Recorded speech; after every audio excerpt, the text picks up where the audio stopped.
자, 송공손 인사. 안녕하세요. 안녕하세요. 위클립의 문희정입니다. 이학범입니다. 자, 오늘은 반려동물 세금 관련 얘기를 좀 해볼 텐데요. 우리가 흔히 반려동물 보유세라고 이야기를 하죠. 네. 아우, 또 논란이 되고 있어요. 맞습니다. 정부가 동물보호법에 따라서 5년에 한 번씩 동물복지 5개년 종합계획을 수립을 해서 시행을 해야 됩니다. 네. 현재 2020-2024 동물복지 종합계획이 지금 진행 중이죠. 내년부터 이제 제3차 동물복지 5개년 종합계획, 그러니까 2025-2029 동물복지 종합계획을 수립해서 시행을 해야 되는데요. 이 계획에 반려동물 보유세에 대한 내용이 들어갈 수 있다라는 보도가 나오면서 다시 네. 한번 이슈화 됐습니다. 저 사실 이 뉴스 보자마자 아, 이거 위클립에서 한번 말씀을 좀 드려야 되겠다라는 생각을 네. 했는데 다시 한번 이슈가 됐다고 표현을 하셨거든요. 네. 왜냐하면은 그 반려동물 보유세 논란이 이번이 처음이 아닙니다. 2020-2024 동물복지 종합계획에 2022년에 반려동물 보유세 또는 부담금, 동물복지 기금 도입 등을 검토한다. 이런 내용이 담겨 있었고요. 실제로 2022년 당시 정황근 장관이 반려동물 보유세 연구 용역을 시사하면서 큰 관심을 모았죠. 저희가 위클립의 311회에서도 이 내용을 소개를 했었고 네. 당시에 찬반 설문조사도 있었습니다. 2022년 8월부터 9월에 진행했던 설문조사인데 그때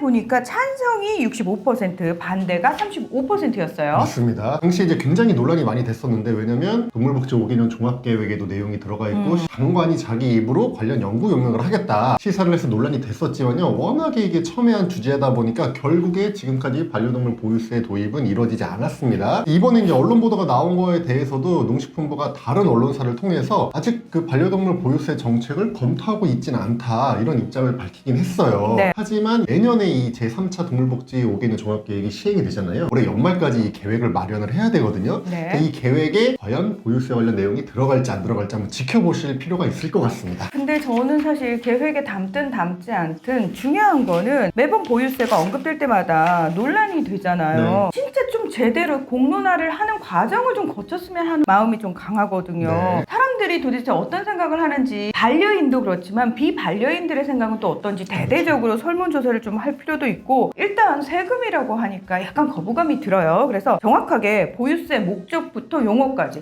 이런 것도 꼼꼼하게 좀 따져보는 시간이 반드시 필요합니다. 맞습니다. 그 과거에 논란이 됐을 때도 보유세라고 하지 말고 반려동물 돌봄 비용이라고 용어를 뭐 바꾸자 아니면은 반려동물 세금을 도입하는 걸 계기로 해서 우리 사람의 건강보험처럼 이제 공보험, 반려동물 건강보험을 한번 만들어 보자 뭐 이런 얘기도 있었고요. 네. 아니면 동물등록제를 지금 반려견 보호자들을 대상으로 시행하고 있잖아요. 그렇죠. 지금은 한번 동물등록하면 이제 죽을 때까지 더 이상 뭐 할 게 없습니다. 그런데 동물등록을 정기적으로 갱신을 하면서 그때 갱신 비용을 내도록 해서 동물등록제의 실효성도 높이고 이 갱신 비용을 가지고 재원을 확보하자 뭐 이런 의견들도 있었어요. 2년 만에 다시 한번 또 설문조사를 데일리벳 홈페이지에서 진행을 합니다. 네. 그 사이에 어떻게 여론이 바뀌었는지도 확인해보고 싶어가지고요. 그래서 관심 있는 분들은 저희 댓글에 링크를 남겨놓을 테니까 설문조사에 참여해 주시고 의견도 남겨주시길 바랍니다. 이 반려동물 보유세와 관련된 얘기가 나올 때마다 매번 사실 논란이 되니까 이쪽에 있는 사람으로서 마음이 좀 불편해요. 무슨 올림픽도 아니고 무조건 만들자 이게 아니잖아요. 그럼 만들기 전에 정책을 시행하기 전에 도대체 사람들의 생각은 어떤지